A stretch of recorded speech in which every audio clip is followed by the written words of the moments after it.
Every December, the sounds of this song fill the airways. A lot of us know it as O Come All Ye Faithful. But before that, it was known as Adeste Fidelis, and, believe it or not, the Portuguese hymn. Legend has it that this song was written by none other than Portugal's King João IV. But we'll talk more about him later.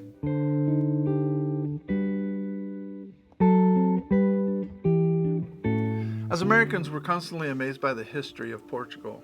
America is a few hundred years old, Portugal's a couple thousand years old, and you see it in the streets of the architecture, the art. You see the history in the churches, and the monasteries, and the castles. There's a castle in every town, like we said before in our last video.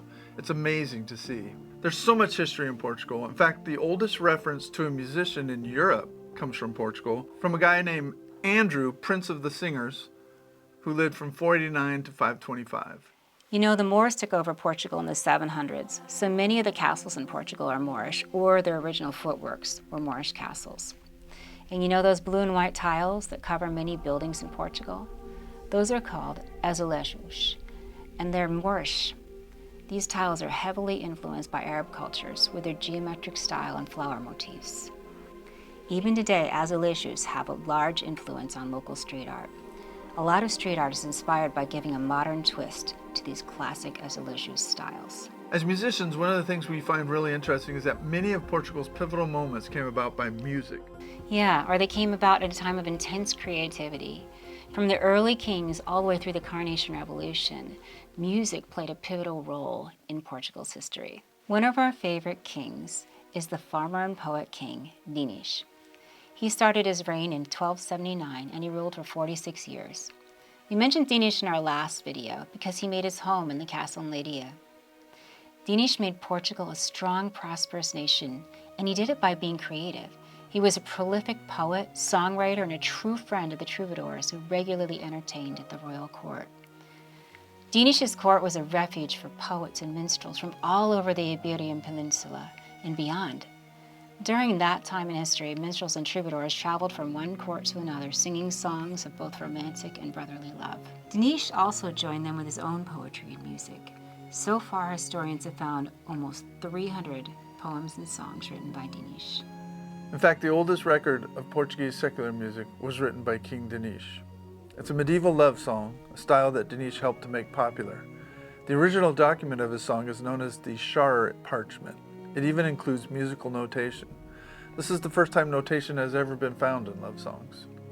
Denis also founded the country's first university, first in Lisbon, later moved to Coimbra.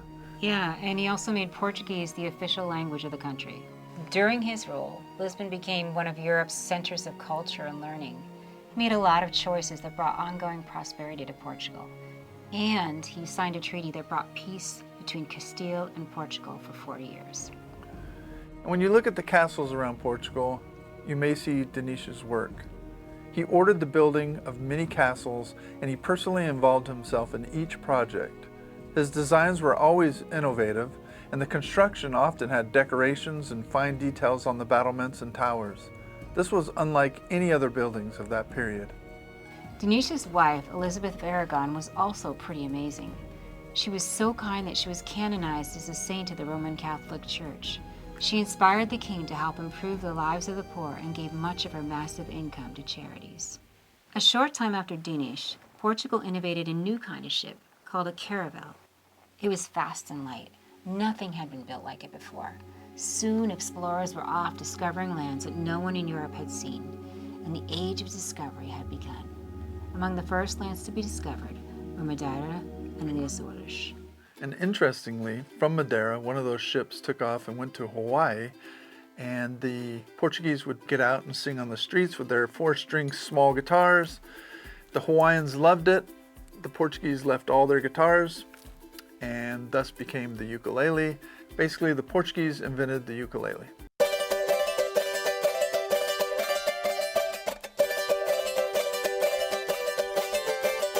Then they got pulled into a dynasty in which they were ruled by the King of Spain. They only achieved their independence in 1640. How did they do this? Enter our next amazing musical figure, King João IV. In 1640, King João IV took to the throne in Portugal, and he led Portugal to their independence from Spain. But João wasn't just a great political leader. He also loved music, and he was a patron of music and the arts. João wrote a book called The Defense of Modern Music. He wrote it in 1649, and he actually wrote it in response to a bishop who had criticized modern music, saying it wasn't worth listening to and it wasn't as good as the old music. So João's argument was that modern music is really great, and it's not the fault of the composer or the musicians playing it if you don't like it. It's the fault of the listener, or actually the bishop. And João amassed the largest music library in all of Europe at that time, but it was destroyed in the Lisbon earthquake of 1755. And he was a great composer, he was a great lover of the arts, but only a handful of his work still survives. And that Portuguese hymn attributed to João, it's considered one of the first anthems of Portugal by many historians. João died in 1656, but his wife Luisa was also a remarkable woman. She's considered by many historians to be responsible for influencing João to take the throne and for influencing many of the policies during the revolution. And after João died, she was responsible for starting an alliance with England when she married her daughter to a son, a prince in England. Yeah, cool story. Yeah. In 1910, the monarchy ended because the Portuguese were very unhappy with the recent string of kings and the current events. Portugal became a republic, but not long after, it became a dictatorship. And like a classic dictator, Salazar ruled with an iron fist. Personal freedoms were not permitted. It was the perfect time for Portugal to sing the blues. Their blues.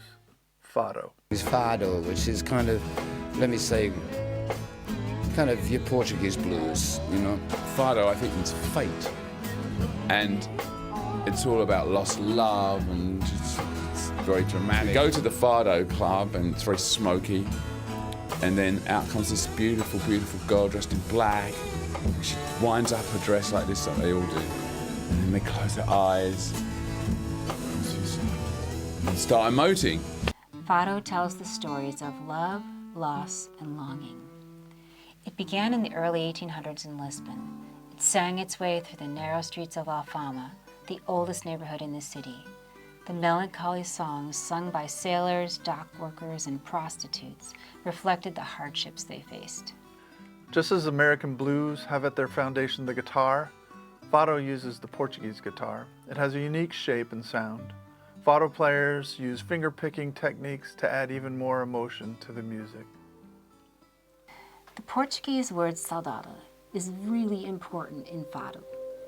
Saudade describes a deep melancholic yearning. Sometimes if a Fado singer does not put enough of this feeling into their singing, they will actually be removed from the stage before they finish their song. Like being hooked off stage at the Apollo Theater. Yeah. In the early 20th century, Fado went from the taverns to some of Lisbon's biggest theaters and stages. Yeah, singer Amália Rodrigues had a major role in this. She was born into poverty in 1920 in the Alfama neighborhood. When she was 15, she was discovered when she was singing while selling oranges in the street. And when she was 19, she began singing professionally. Her singing brought Fado to the world's attention, and by the end of her life, she had started numerous films, toured the world, made countless recordings, and she changed the way that Fado was performed. The 1950s and 60s marked the golden age of Fado. Fado houses, known as Casas de Fado, became gathering places for artists and fans alike. Talking about a revolution. By 1974, the people of Portugal had had enough of this dictatorship. And this leads us to our next big musical moment. Yeah. For Portugal, a revolution was a long time coming, and the Portuguese protest song movement of the 60s and 70s was a crucial vehicle for the resistance. The music came out of Porto, Lisbon, and Coimbra, but also out of France, where several musicians were living in exile. You may have heard about the story of a song that won the revolution for Portugal. Well, actually, it was two very different songs that helped Portugal win its independence. The revolutionary leaders decided that they needed to send out a secret signal so that everyone would know to act at the same time. but actually they decided, after discussing it, that they needed 2 secret signals. The first one told the military rebels to stay alert and be prepared. The second instructed them to take action. For those signals, they decided to use 2 songs played on the radio. The first signal would be a song by singer-songwriter Paulo de Carvalho. He had written a song that is in English called After the Farewell. His song had just lost the Eurovision Song Contest, but it was well loved by Portuguese people, and the dictatorship allowed it to be played on the radio. So, playing it wouldn't cause any issues. The second song was chosen for the opposite reason. It was called Grandola Vila Morena, and it was written and sung by Zica Alfonso. Grandola Vila Morena, terra da... It had lyrics like, "The people are in charge," and "In every face equality." For obvious reasons, Alfonso's song was banned by the dictatorship. Late at night on the 24th of April, Carvalho's song was played first.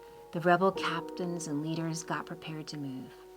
Less than 2 hours later, Alfonso's song was played. The rebels stepped into action, moving to their strategic points. So the people came running from their homes to support the revolution. They took carnations from this flower market there in Lisbon and they stuffed them into the barrels of the guns. It was a peaceful revolution and it was successful. And now it's known as the Carnation Revolution. So when we look around at Portugal's colorful tiles, when we hear its music, and when we see all its varying architecture, art, and traditions, we remember all the people who walked here before, and especially those fascinating musicians and artists who helped make Portugal what it is today.